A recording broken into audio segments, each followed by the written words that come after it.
Hello students, आज हम लोग फिर से एक बार एक नए वीडियो में एक नए टॉपिक को स्टडी करेंगे, जिसमें हम लोग हायर एजुकेशन में जो भी हम लोगों ने पढ़ा, जो भी सीखा, यूनिट 1 हमारा कंप्लीट हो गया है। तो यूनिट 1 में हमने 3 टॉपिक पढ़े।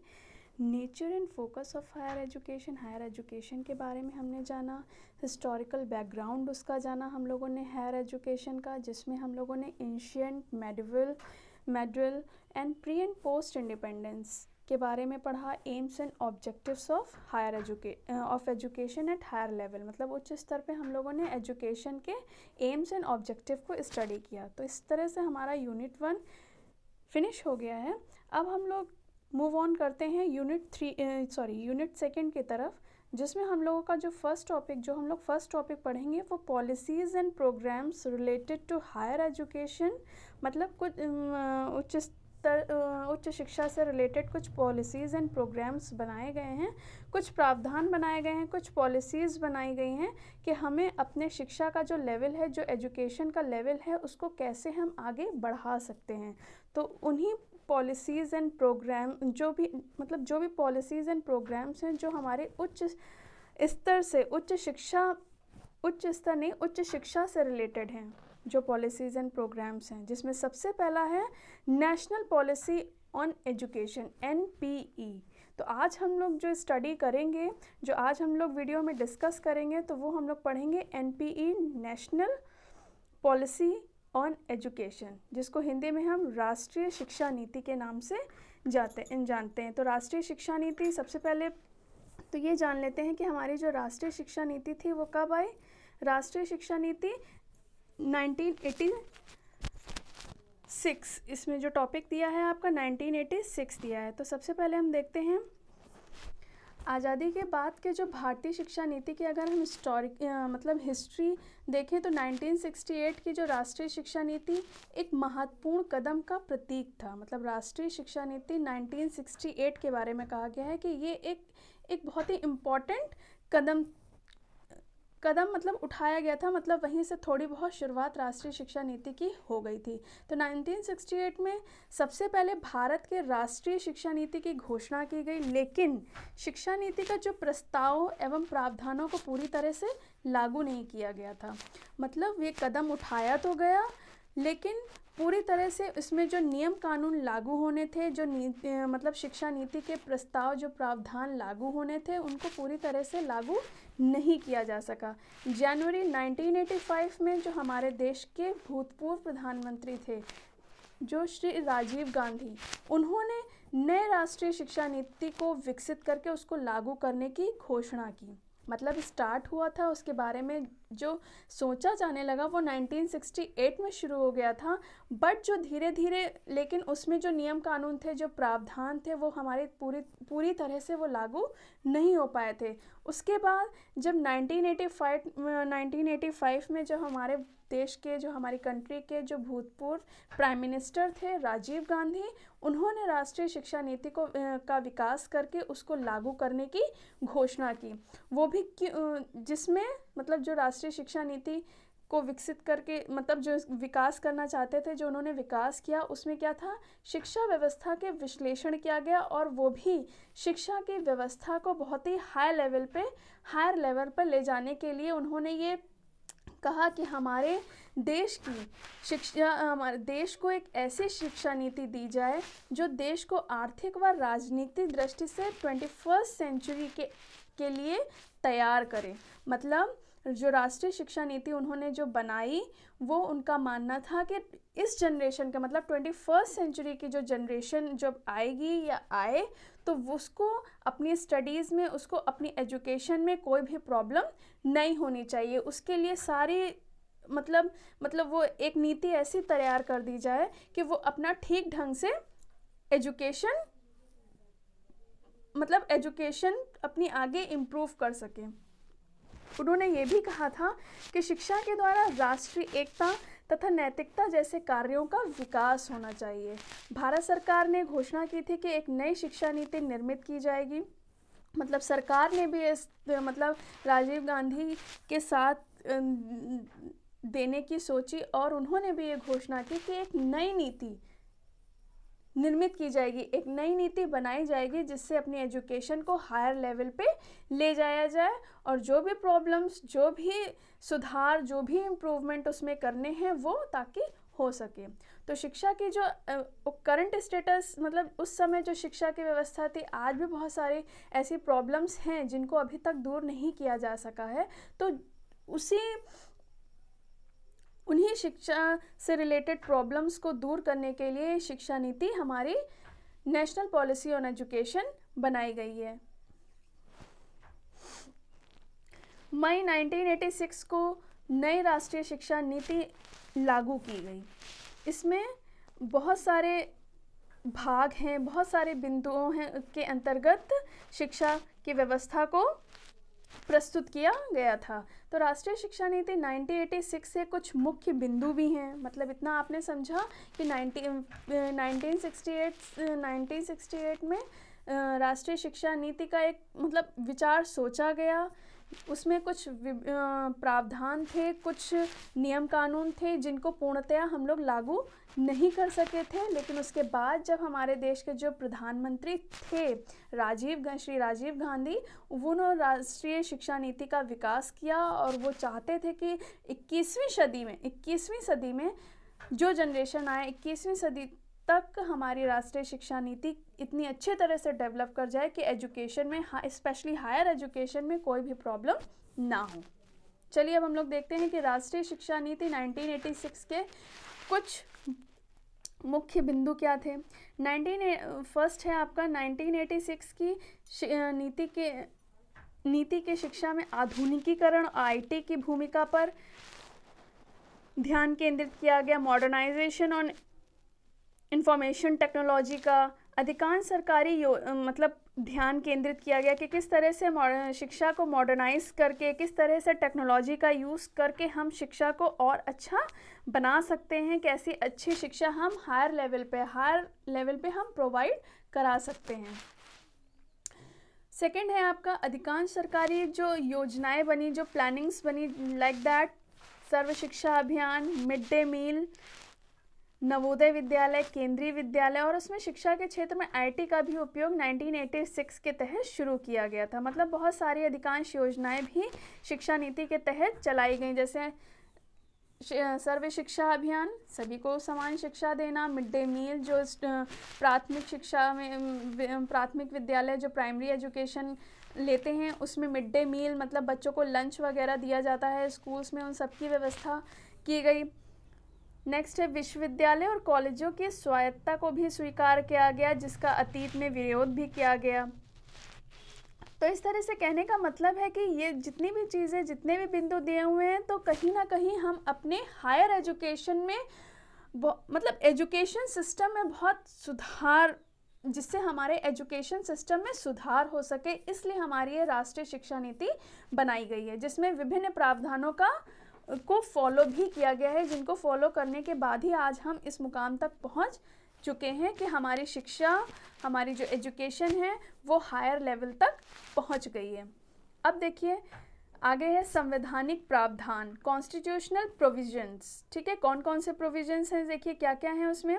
राष्ट्रीय शिक्षा नीति 1968 से 1986 में विकलांग बच्चों की शिक्षा के लिए भी कदम उठाए गए। अब देखिए हैंडीकैप जो स्पेशल चाइल्ड्स होते हैं उनके लिए भी राष्ट्रीय शिक्षा नीति में प्रावधान हैं, प्रोविजंस हैं, उनके बारे में भी ध्यान रखा गया है कि उनके लिए भी शिक्षा होनी चाहिए, इम्पोर्टेंट। देखिए उसमें क्या क्या चीज़ें हैं। राष्ट्रीय शिक्षा नीति भारत सरकार द्वारा भारत के लोगों के बीच शिक्षा को बढ़ावा देने के लिए तैयार की गई है। यहाँ पे भी देखिए वही बात की गई, जो राष्ट्रीय शिक्षा नीति है वो उसमें मतलब सभी लोगों के लिए शिक्षा को बढ़ावा देने की उसमें बात की गई है कि सभी लोग उसमें शिक्षा ग्रहण करें। नीति में ग्रामीण और शहरी कॉलेजों में प्राथमिक शिक्षा दी जानी चाहिए। पहली एनपीई 1968 में प्रधानमंत्री इंदिरा गांधी की सरकार ने, मतलब पहली नेशनल पॉलिसी ऑन एजुकेशन जो था वो हमारे फर्स्ट प्राइम मिनिस्टर जो थी वो इंदिरा गांधी के समय में आई थी। फिर दूसरी जो आई वो हमारी 1986 में राजीव गांधी के समय में लागू की गई। मतलब पहले 1968 में इंदिरा गांधी के समय में आई थी, फिर जो सेकंड आई वो हमारी राजीव गांधी के समय में 1986 में आई। तो ये विकलांग बच्चों के लिए शिक्षा, मतलब कहने का मतलब ये है कि सभी को समान रूप से शिक्षा देने की भी बात कही गई है और सभी लोगों के बीच में सभी लोगों को शिक्षा की ओर अग्रसर करने की भी बात की गई है और शिक्षा, जिससे शिक्षा को बढ़ावा मिल सके। नेक्स्ट आपका जो कोठारी कमीशन है, कोठारी कमीशन हमारा आया था 1964 में से 1966 तक, ठीक है। उसने भी अपनी रिपोर्ट में ये कहा है कि असमर्थ बच्चों को भी शिक्षा ग्रहण करने का उतना ही अधिकार है जितना सामान्य बच्चों को। इस आयोग ने असमर्थ बच्चों की शिक्षा देने पर जोर दिया है। तो अकॉर्डिंग टू कोठारी कमीशन ये कहा गया है कि education is important for everyone. शिक्षा जो है वो सभी के लिए इम्पॉर्टेंट है, तो इक्वली सभी को शिक्षा मिलनी चाहिए। शिक्षा का अधिकार जितना हमारे जनरल स्टूडेंट्स को होता है, जितने सामान्य बच्चों को होता है, उतना ही हमारे स्पेशल चाइल्ड्स को भी शिक्षा का अधिकार होना चाहिए।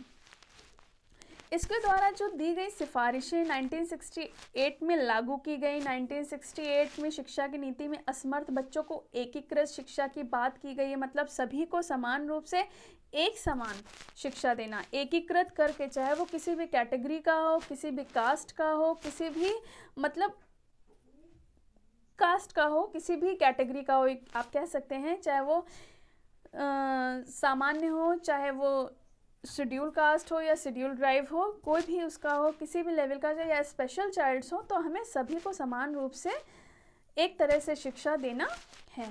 तो उनके अनुसार सामान्य बच्चों के साथ और समर्थ बच्चों को शिक्षा दी जाए, उनके मतलब सभी को समान रूप से शिक्षा दी जाए। तो स्पेशल चाइल्ड्स को भी उन्हीं के साथ ही हमें शिक्षा देने की बात कही है।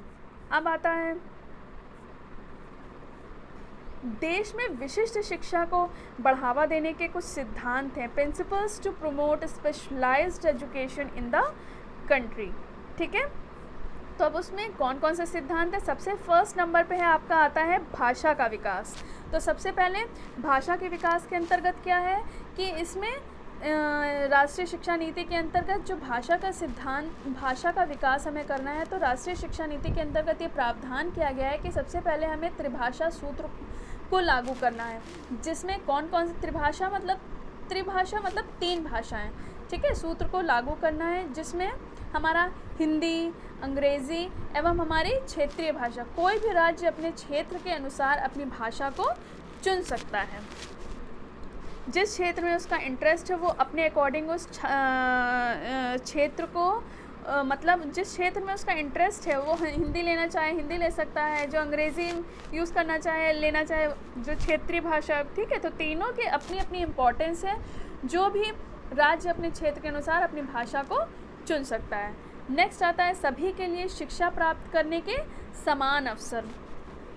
इस सिद्धांत के अनुसार ये सिफारिश की गई कि सभी को समान रूप से शिक्षा ग्रहण करने का समान अवसर प्राप्त होना चाहिए, चाहे अभी भी मैंने बताया पहले जस्ट कि चाहे वो किसी भी कैटेगरी का हो, किसी भी धर्म का हो, किसी भी जाति का हो, तो उसको समान रूप से शिक्षा के अवसर प्राप्त होने चाहिए। और अगर वो शिक्षा प्राप्त नहीं कर पा रहा है तो वहाँ तक इतनी मतलब राष्ट्रीय शिक्षा नीति में ये भी व्यवस्था की गई कि कोई बच्चा अगर शिक्षा ग्रहण नहीं कर पा रहा है तो हमें वो शिक्षा वहाँ तक उस तक पहुँचानी चाहिए ताकि वो शिक्षित हो सके। नेक्स्ट है हमारा शिक्षण विधियों संबंधी सुझाव। अब शिक्षण विधियाँ मतलब किस तरह से मतलब जैसे जो असमर्थ बच्चे हैं, जैसे हैंडीकैप्ड बच्चे हैं, जो सामान्य बच्चे होते हैं उनको तो सभी लोग इजीली पढ़ा सकते हैं, लेकिन जो हैंडीकैप्ड हैं, लाइक जो सुन नहीं सकता है, जो बोल नहीं सकता है, जो देख नहीं सकता है, जो चल नहीं सकता है, ये सब जो स्पेशल चाइल्ड्स होते हैं उनको आप कैसे शिक्षा देंगे? मतलब जो शिक्षा प्राप्त करने में असमर्थ हैं, जिनको हम असमर्थ बच्चे कह सकते हैं, को पढ़ाने के लिए हमें उस मतलब ऐसी विधियों का इस्तेमाल करना चाहिए कि हम अपनी शिक्षा उन तक अच्छे से अपना मैसेज शिक्षा से रिलेटेड उन तक पहुंचा सकें, उनको शिक्षित कर सकें। तो सभी बच्चों को एक ही कक्षा में पढ़ाने के लिए शिक्षण में विधियों में बदलाव लाना होगा। जैसे होता है ना कि एक ही कक्षा में, एक ही क्लास में बहुत सारे, कोई एक बच्चा तो होता नहीं है, बहुत सारे स्टूडेंट्स होते हैं क्लास में। कुछ मतलब ठीक बच्चे होते हैं, सामान्य होते हैं, कुछ होते हैं असामान्य होते हैं। असामान्य इन द सेंस कि स्पेशल चाइल्ड्स होते हैं, तो स्पेशल चाइल्ड्स हो गए, कुछ जो सामान्य बच्चे हैं, ठीक है। कैसे अब वो हम अपनी शिक्षण विधियों का कैटेगराइजेशन करें, कैसे शिक्षण विधियों का चुनाव करें कि हम सभी बच्चों को शिक्षित कर सकें, वही एक टॉपिक हम कैसे सभी को समझा सकते हैं। तो थोड़ा शिक्षण विधियों पे भी हमें राष्ट्रीय शिक्षा नीति में शिक्षण विधियों के संबंधी भी सुझाव दिए गए हैं। अब है शिक्षक प्रशिक्षण। अध्यापकों को शिक्षक प्रशिक्षण शिक्षा प्रशिक्षण मतलब अध्यापकों को भी शिक्षण प्रदान करना होगा, जिसमें अध्यापक सामान्य बच्चों के साथ समर्थ बच्चों को आसानी से पढ़ा सके। कहने का मतलब ये है कि हमें टीचर्स को भी थोड़ा सा ट्रेनिंग देनी चाहिए, टीचर्स को भी ट्रेनिंग मिलनी चाहिए, ताकि वो सभी बच्चों को समान रूप से ठीक से पढ़ा सकें और उनको ये टेक्निक, उनको वो मेथड्स आने चाहिए कि किस तरह से हमें किस बच्चे को पढ़ाना है, जिसके लिए शिक्षक के लिए प्रशिक्षण देना, शिक्षक को प्रशिक्षण देना आवश्यक है। नेक्स्ट है आपका नारी शिक्षा पर जोर। तो सॉरी उन्होंने राष्ट्रीय शिक्षा नीति में 1986 में नारी शिक्षा पर भी जोर दिया है। कहा है कि महिलाओं, लड़कियों की शिक्षा पर भी शिक्षा के क्षेत्र में आगे बढ़ाना चाहिए। सिद्धांत में ये भी कहा गया है कि पुरुषों के समान महिलाओं को भी शिक्षा प्राप्त करने का अधिकार होना चाहिए। बहुत सारे अभी भी ऐसे क्षेत्र हैं, ऐसे सबसे ज़्यादा तो विलेजेस में हम देखते हैं, ग्रामीण क्षेत्रों में हम देखते हैं कि एजुकेशन में इतना इंटरेस्ट लोगों को नहीं होता है, शिक्षा के क्षेत्र में उतना आगे नहीं बढ़ाते हैं, सोचते हैं बस घर के कामों में ही बेटी हमारी लगी रहे, बच्चे लगे रहें, बस शादी ब्याह हो जाए, बस बात ख़त्म। लेकिन शिक्षा पर उतना ज़ोर नहीं होता है। तो यहाँ पे महिलाओं, लड़कियों की शिक्षा पर भी जोर देने की बात कही गई है और ये कहा गया है कि उनको भी पुरुषों के समान शिक्षित करें, ताकि वो कंधे से कंधा मिलाकर पुरुष के साथ आगे बढ़ सकें। नेक्स्ट है, देखिए हमारा क्या है कि राष्ट्रीय शिक्षा नीति के सुझाव। राष्ट्रीय शिक्षा नीति, नेशनल एजुकेशन पॉलिसी सजेशंस। अब राष्ट्रीय शिक्षा नीति के तहत क्या क्या सुझाव दिए गए हैं कि क्या क्या चीज़ें होनी चाहिए, क्या क्या सजेशंस दिए गए हैं। चलिए आइए डिस्कस करते हैं। फर्स्ट है हमारा विभिन्न स्तरों पर शिक्षा का पुनर्गठन। तो विभिन्न स्तरों में देखिए 5 विभाग में, ठीक है, शिक्षा के सभी स्तरों का पुनर्गठन करने पर मतलब बल दिया गया है। और पूर्व प्राथमिक, प्राथमिक, माध्यमिक, उच्च शिक्षा का पाठ्यचर्या में सुधार करने और उसके स्तर को उठाने पर बल दिया गया है। चाहे कोई भी लेवल हो, चाहे पूर्व प्राथमिक हो, चाहे प्राथमिक हो या माध्यमिक हो या उच्च शिक्षा, उसके पाठ्यचर्या में सुधार करने मतलब उसके स्तर को बढ़ाने, लेवल को ऊंचा उठाने के लिए प्रयास करने की बात की गई है कि हमें अपने विभिन्न स्तर, चाहे कोई भी स्तर हो, लाइक हमारा प्राइमरी हो गया, अपर प्राइमरी हो गया, माध्यमिक हो गया, उच्च प्राथमिक हो गया, उच्च शिक्षा हमारी हो गई, हायर लेवल हो गया। तो मतलब इसमें पूरा शिक्षा को ऊंचा उठाना हमें, ये हमारा कर्तव्य है, हमें ऊंचा उठाना है। इसमें राष्ट्रीय शिक्षा नीति की बात कही गई कि उसमें किसी न किसी तरह सुधार करके किसी भी स्तर पर शिक्षा का पुनर्गठन फिर से करना होगा, ताकि उसमें जो भी प्रॉब्लम्स हैं, जो भी कमियां हैं, फिर से सुधार हो सके। नेक्स्ट है हमारा तकनीकी और प्रबंध शिक्षा। राष्ट्रीय शिक्षा नीति में तकनीकी व प्रबंध शिक्षा के लिए अखिल भारतीय तकनीकी शिक्षा को सुदृढ़ तकनीकी शिक्षा परिषद एवं राज्यों के तकनीकी शिक्षा बोर्ड को सुदृढ़ करने, कुछ अच्छे तकनीकी एवं प्रबंध शिक्षा संस्थानों को स्वायत्तता प्रदान करने की बात की गई है। मतलब तकनीकी एवं प्रबंध शिक्षा मतलब कुछ शिक्षण संस्थानों में बात कही गई है कि वो अपने जो स्वायत्ता उनकी खुद की है, खुद के कॉलेजेस वगैरह हैं, वो अपने संस्थानों में तकनीकी शिक्षा का प्रबंध करें। मतलब टेक्नोलॉजी से रिलेटेड चीज़ें वो मतलब लाएं टेक्नोलॉजी से रिलेटेड जितने भी शिक्षण का, जिससे कि शिक्षण कार्य और अच्छा सा क्रिएटिव इंटरेस्टिंग बनाया जा सके, शिक्षण को और अच्छे से आगे बढ़ाया जा सके। तो शिक्षण हमारे मतलब शिक्षण को तकनीकी के माध्यम से अच्छी शिक्षा देने की व्यवस्था करने की बात कही गई है। नेक्स्ट है हमारा शिक्षा व्यवस्था को कारगर बनाना। मतलब शिक्षा की व्यवस्था में शिक्षा व्यवस्था को कारगर बनाना मतलब शिक्षा की व्यवस्था हायर लेवल पे ऐसी होनी चाहिए। मतलब राष्ट्रीय शिक्षा नीति में बात कही गई कि शिक्षा की व्यवस्था शिक्षा की व्यवस्था ऐसी होनी चाहिए कि मतलब वो कारगर साबित हो, जो हमारे सफल बना सके हमारी शिक्षा को। इसलिए शिक्षा को व्यवस्था को बहुत ही अच्छा बनाना होगा। बहुत ही अच्छे बनाने के लिए कुछ प्रावधान राष्ट्रीय शिक्षा नीति ने बनाए हैं, जिनको फॉलो करके ही हम शिक्षा व्यवस्था को और कारगर बना सकते हैं। नेक्स्ट है हमारा संपूर्ण देश में 10+2+3 की शिक्षा की व्यवस्था लागू हो। जैसे जो 10 वर्षीय हमारा शिक्षा का कार्यक्रम होता है, हम लोग 1st से लेकर 10th तक पढ़ाई करते हैं। उसके बाद 2 यानी कि 11th एंड 12th, ये 2 उसके बाद जो एजुकेशन होती है 3 इयर्स की, वो हमारी होती है हायर एजुकेशन, जिसमें हम विश्वविद्यालयों में अपनी पढ़ाई करने के लिए जाते हैं। ठीक है, तो कहा गया है कि इस नीति के अनुसार 10 वर्षीय शिक्षा पूरे देश के लिए समान होगी। 10 वर्षीय तो सभी लोग पढ़ते हैं, उसके लिए आधारभूत पाठ्यक्रम होगा। +2 पर प्रतिभाशाली छात्राओं को विश्वविद्यालय शिक्षा के लिए तैयार किया जाएगा और अन्य बच्चों की रुचि और योग्यता के अनुसार व्यावसायिक शिक्षा उनको प्रदान की जाएगी। और +3 पर छात्रों को उच्च ज्ञान प्रदान किया जाएगा, जो देश की सांस्कृतिक सुरक्षा और आधुनिकीकरण में हमारा सहायक होगा। तो इसमें राष्ट्रीय शिक्षा नीति में 10+2+3 की शिक्षा की भी बात कही गई कि ये शिक्षा संरचना लागू हो। नेक्स्ट है शिक्षकों के स्तर और शिक्षक प्रशिक्षण में सुधार किया जाए।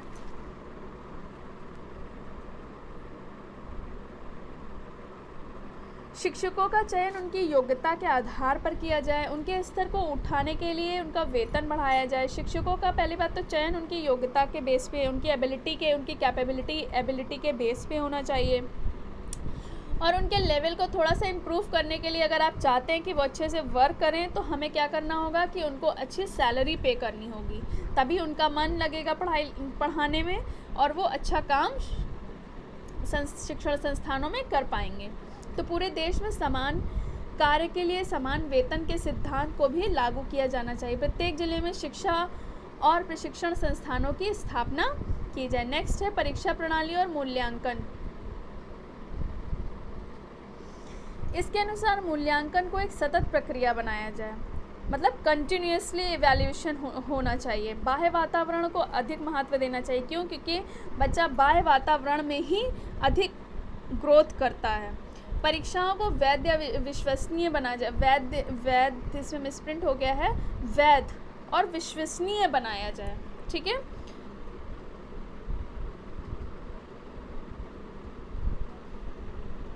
मतलब पूरी क्लियरिटी ट्रांसपेरेंसी रहनी चाहिए परीक्षाओं में। प्रश्न पत्रों की रचना, पुस्तकों के मूल्यांकन को वस्तुनिष्ठ बनाया जाए। श्रेणी के स्थान पर, जैसा कि हम सभी जान रहे हैं, आजकल धीरे धीरे करके ही ग्रेडिंग सिस्टम ही हो रहा है। तो वही बात उसमें राष्ट्रीय शिक्षा नीति में कही गई है कि श्रेणी के स्थान पर, मतलब जो रैंक होता था 1st, 2nd, 3rd, उसके स्थान पर हम लोगों का ग्रेडिंग सिस्टम होना चाहिए। ग्रेडिंग सिस्टम में बच्चों का इवैल्यूएशन किया जाए। नेक्स्ट है हमारा प्रौढ़ शिक्षा। प्रौढ़ शिक्षा कार्यक्रमों का विस्तार किया जाए। तो प्रौढ़ों को भी साक्षर बनाने के लिए बनाने के लिए सरकारी और गैर सरकारी संगठनों का उपयोग किया जाए। साथ ही ग्रामीण क्षेत्रों में सतत शिक्षा के प्रचार व प्रसार में जनसंचार साधनों का भी प्रयोग किया जाना चाहिए। मतलब सभी साक्षर बनाने के लिए सरकारी और गैर सरकारी संगठनों का भी प्रयोग किया जाए। साथ ही साथ ग्रामीण क्षेत्रों में सतत शिक्षा कंटिन्यूस एजुकेशन के कैंपेन के लिए, वहाँ प्रचार और प्रसार के लिए जनसंचार के साधनों का प्रयोग किया जाना चाहिए। साथ ही नेक्स्ट है हमारा सतत शिक्षा की भी व्यवस्था की जाए। ठीक है, सतत शिक्षा की व्यवस्था की जाए, इसके लिए खुली शिक्षा और दूरस्थ शिक्षा व्यवस्था की जाए। साथ ही जनसंचार के माध्यमों का भी प्रयोग किया जाए। सतत शिक्षा की व्यवस्था की भी बात राष्ट्रीय शिक्षा नीति में कही गई है। अनुसूचित जाति जनजाति के बच्चों की शिक्षा की उचित व्यवस्था, हर बच्चे को, हर कैटेगरी के बच्चे को, हर वर्ग के बच्चे को समान रूप से ठीक से शिक्षा दी जाए और सभी के लिए शिक्षा की व्यवस्था अच्छे से की जाए और सभी क्षेत्रों में अच्छे टीचर, क्वालिफाइड टीचरों की नियुक्ति की जाए। इन वर्गों में बच्चों की आर्थिक सहायता की धनराशि बढ़ाई जाए। नेक्स्ट है अल्पसंख्यकों के बच्चों की शिक्षा पर विशेष ध्यान दिया जाना चाहिए। जैसे इसमें बात अनुसूचित जाति जनजाति की बात कही, वैसे अल्पसंख्यक जो बच्चे हैं उनके लिए बात की गई है। विकलांग एवं मंद बुद्धि के बालकों की भी शिक्षा की व्यवस्था की बात की गई है। जो असमर्थ बच्चे हैं जो की भी बात की गई है। मतलब सभी बच्चों के लिए समान रूप से शिक्षा की व्यवस्था होनी चाहिए, चाहे वो विकलांग हो, मंद बुद्धि के हों, अल्पसंख्यक हों, है ना, या अनुसूचित जनजाति के हों, सभी के लिए शिक्षा की व्यवस्था होनी चाहिए। अब इसमें आता है नई शिक्षा नीति 1986 हेतु कौन कौन से कार्य योजनाएं हैं। Action plan for new education policy, कौन कौन से एक्शन मतलब कार्य हो रहे हैं या होने हैं। Action plan for new education policy 1986 में देखिए, संसद द्वारा पारित होने के बाद मई 1986 में प्रकाशन किया गया था तथा इसके लगभग 6 महीने के बाद नवंबर 1986 में शिक्षा योजना को लागू करने के लिए कार्य योजना के दस्तावेज का प्रकाशन किया गया। इस शिक्षा नीति को लागू करने के लिए मानव मंत्रालय ने 23 कार्यदलों का गठन किया था, जिसमें ख्याति प्राप्त शिक्षाविद, विषय विशेषज्ञ तथा वरिष्ठ सरकारी अधिकारी शामिल थे। इन्होंने शिक्षा नीति पर अपने विचार प्रस्तुत कर दिए तथा बाद में सभी राज्यों में ये नीति लागू कर दी गई थी। अब चलिए कंक्लूजन पे आते हैं। तो राष्ट्रीय शिक्षा नीति मतलब इतना हम लोगों ने पढ़ा, उसके सुझाव पढ़े, कुछ मुख्य बिंदु पढ़े, कुछ हम लोगों ने राष्ट्रीय शिक्षा नीति कार्य योजना बताई गई है। राष्ट्रीय शिक्षा नीति में राष्ट्रीय शिक्षा नीति ने शिक्षा से संबंधित हमको कुछ सुझाव बताए हैं। ठीक है, कौन कौन से सुझाव होते हैं। ठीक है, तो ये सब चीज़ें हमको बढ़ावा देने के कौन कौन से सिद्धांत हैं, तो ये सारे हमारे पॉइंट, राष्ट्रीय शिक्षा नीति कौन कौन से सिद्धांत हैं, कौन कौन से सुझाव हैं। मतलब कहने का मतलब ये है, राष्ट्रीय शिक्षा नीति में सभी लोगों के बीच में शिक्षा के स्तर को ऊंचा उठाने की बात कही गई है, शिक्षा को बढ़ावा देने की बात की गई है कि किस तरह से हम जो है शिक्षा के क्षेत्र में अपने आप को और बेहतर बना सकते हैं। तो राष्ट्रीय शिक्षा नीति 1986 के तहत शिक्षा को सभी लोगों तक पहुंचाने की बात की गई है, शिक्षा में सभी लोगों के स्तर को और सुधारने की बात की गई तथा शिक्षा व्यवस्था को आगे बढ़ाने का प्रयास किया गया है। शिक्षा को मतलब बढ़ावा दिया गया है। तो ये जो हमारा यूनिट फर्स्ट का टॉपिक था, जो ये पॉलिसी एंड प्रोग्राम में हमारा फर्स्ट टॉपिक था, NPE national policy on education, इसमें इतना ही है। सो स्टूडेंट्स, आज के लिए इस टॉपिक में बस इतना ही। कल हम लोग फिर से एक नए टॉपिक में, एक नए वीडियो में, नए टॉपिक के साथ डिस्कस करते हैं। तो फिर कल मिलते हैं, ठीक है? Okay, thank you.